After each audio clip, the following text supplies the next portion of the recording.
In the brutal world of boxing, respect between fighter and trainer is everything.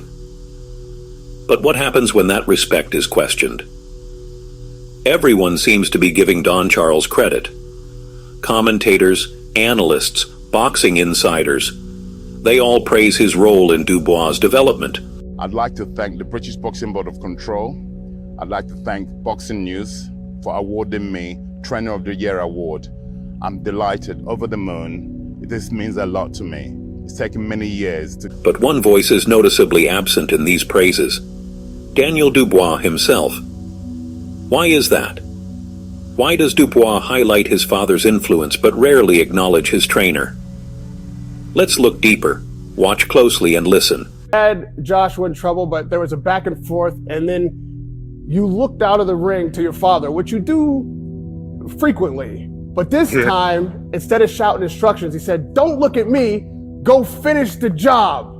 Yeah. Where was that, in the corner or? This is Daniel Dubois in the middle of battle. His trainer, Don Charles, is giving instructions. But Dubois, his eyes are on his father. A momentary glance or a pattern of behavior. Let's analyze the past.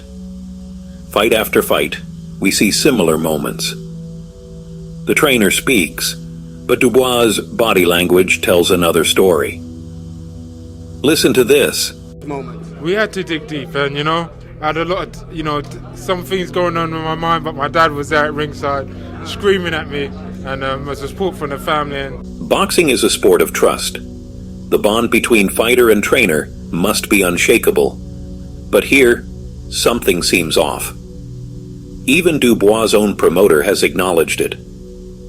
When motivation was needed against Big Baby Miller, Don Charles wasn't the go-to figure.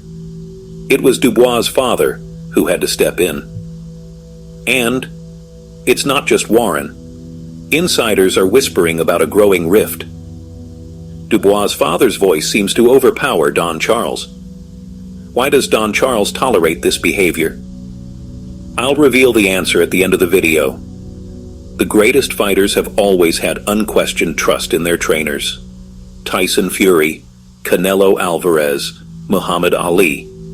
They listened, they followed, they won.